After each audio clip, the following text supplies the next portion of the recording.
Twilight and her family stood for most of the table. Dessert had been eaten. The dinner part of the banquet was over. Now, for those who chose to remain, juice drinks would be served, and a band would play for a few more hours, giving ponies a chance to mingle and talk to those who hadn't been seated at the same table. Twilight's family didn't stay for this part.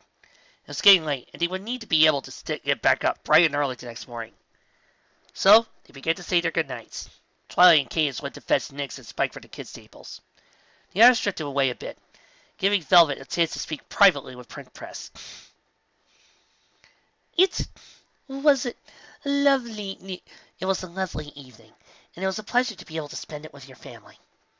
Press nodded and shook Velvet's hoof, though her own lips remained flat and stern, neither a smile nor a frown. Yes, all about that. Velvet, you can stop now.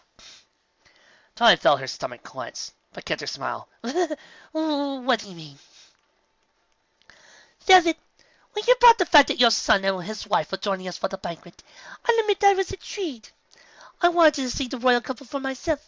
That's why I agreed to a table with your family. Press began to frown. But I also smelled something rotten. Do you know how many want-to-be authors ponder and flatter me, trying to get their book published? A week doesn't go by when I don't have to deal with somebody like that metaphorically, and once literally, kissing my hose to try to get what they want. But I wanted to give you the benefit of a doubt. I thought surely one of my already successful authors wouldn't stoop to flattery and bribery just to get her book published. I thought you simply wanted to bring your family to the banquet. But you disappointed me, Twilight Velvet, Press said coldly. And it wasn't just your son and his wife. I asked all those prying, borderline offensive questions on purpose. I brought them to such a tyrant on purpose, because I wanted to see if you actually let your family get angry at me.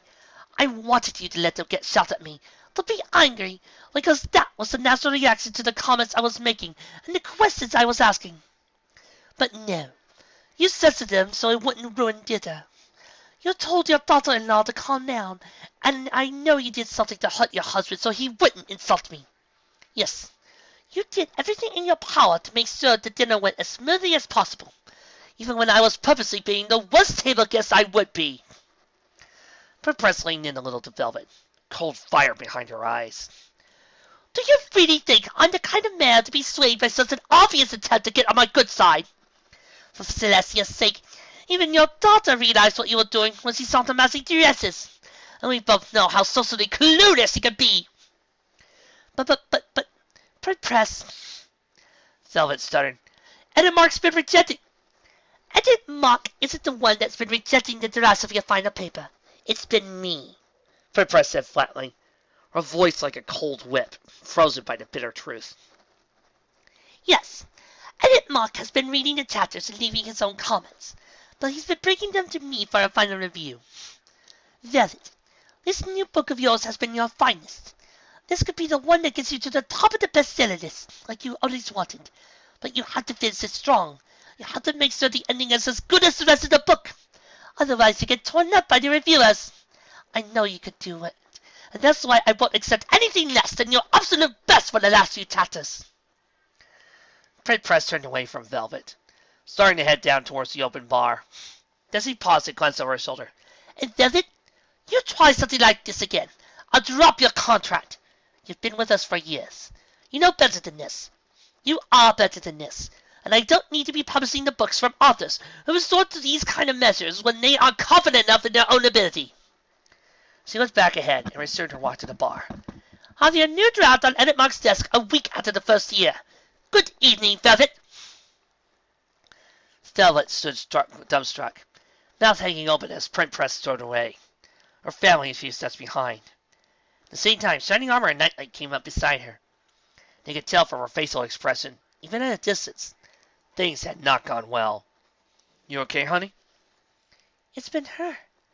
She's been the one rejecting my drafts, Velvet said, beginning to shake a little. I thought it was Edit Mark. On all the ones before, Edit Mark has always been rejecting my work. Press doesn't read drafts anymore. She's too busy. That's why the company has editors, like Edit Mark. It's so Press doesn't have to read drafts. You'll be okay, Nightlight said again, He and Shining started to lead Velvet to the door. But she saw through it. She says he doesn't need flowers. She says he's disappointed. So he expects the next draft a week after the first of the year. I haven't even started the next draft. I don't know even to start it. I'll never get it done in time. Press will drop my contract. I'll never publish another book. I'll have to go back to work as a waitress. Then we'll have to move because we can't even afford to stay in our house. Velvet, honey, you're spiraling. It's not going to be that bad. I promise. Nightlight didn't glance at his son. Shining, please, go get everybody else in a taxi and be waiting for us. I think it would be helps if we just got home and got your mother to bed. Shining nodded and quickly galloped away. Nightlight continued to observe Velvet as they made their way slowly to the exit. Colin pressed himself against the wall, trying to keep his profile as thin as possible. He remained still just for a moment, then glanced around the corner. Night had fallen over Canterlot. The bells in the clock tower were tolling the midnight hour. The streets were all but abandoned, and a fresh coating of snow was sprinkling down the clouds from the sky, refreshing the blanket of white that covered most of Canterlot. In the distance, Colin could see his destination, the Canterlot train station. You, sir, that this is a good idea? Colin came back from the corner of the building, flicked his toothpick to the opposite side of his mouth, and threw a glare back at Quick Snap. Larry Sparkle has tossed the train station yesterday. Now today, there's that little filly with her, Princess Cadence. Sir, the princess could have had a kid since the wedding, but not one that old. Something doesn't add up. When something doesn't add up, there's a story that's begging to be uncovered. Now come on. Well, the trust is clear. At that, Colin rounded the corner and quickly began to jog down the street to the train station. Quick Snap followed in the air, following slowly beside him his news-cracking partner. The train station was all but dark. In the windows, the pair could see the occasional flash of light. There was a guard on duty, but they already knew that. He had been staking out the train station for most of the afternoon, after turning in their fluff piece about the Hearth festival to their editor. It was going to be put on page 5 of the newspaper. There was only something interesting doesn't happen at a baking competition, being covered by another pair of reporters. If that happened, page 8, after the comic section. But that didn't matter anymore. Colin knew there was a real story to be had, and he had his lead. He and Quick Snap approached the train station. They climbed the stairs, slipped under the underhang, and had kept the door, and his entry clear snow and dry in the rain. They then pressed themselves against the wall on the other side of the door. Sir, how are we going to get inside?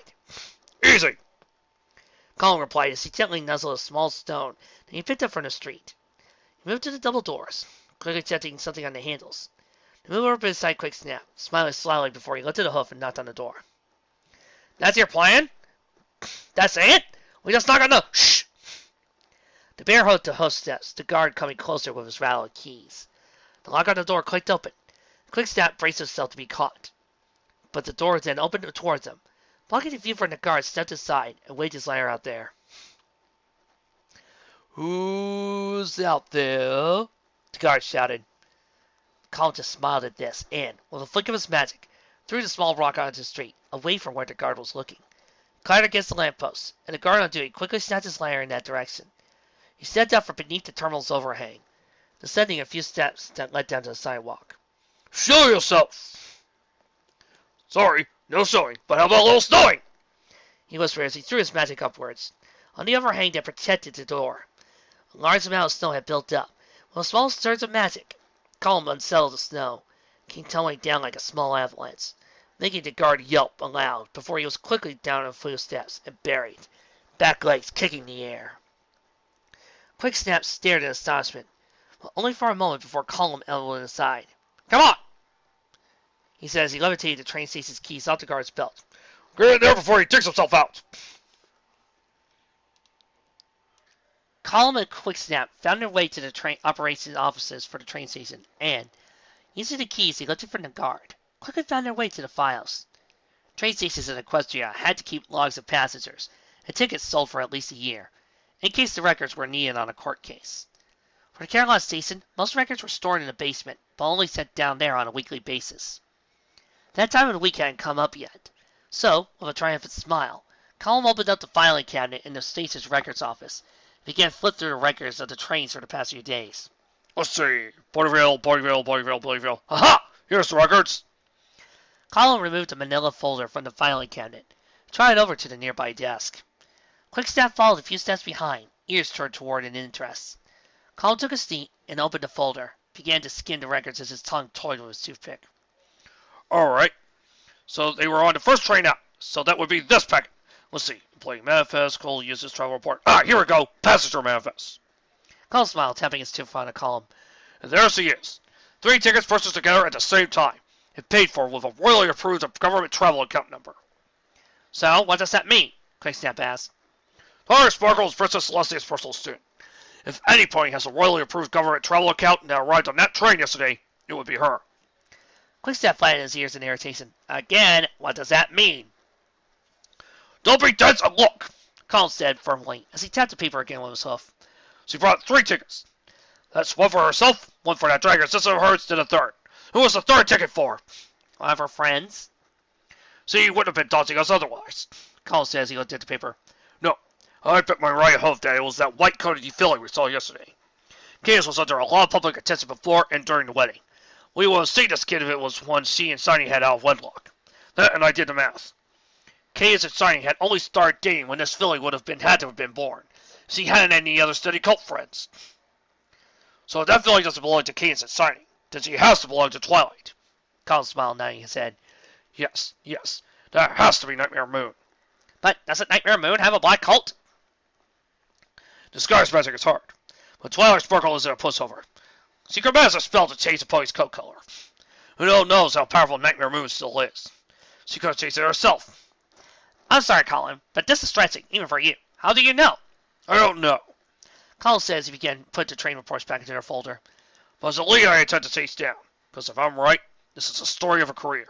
Nightmare Moon stuck into Canterlot. No, that's too long. Nightmare Moon and Canterlot. Yes, that'll be the headline. He took the folder up with his magic and levitated it back into the right side of the filing cabinet. Now, put out that lantern and let's get out of here. The guards will still be looking for his keys in the snow. We get a few feet away, I throw his keys into a part of the pile, he'll find them. In the end, he won't even suspect we're here. By Celestia. I do love it when it snows. Colin said proudly as he placed the records back in place into the filing cabinet.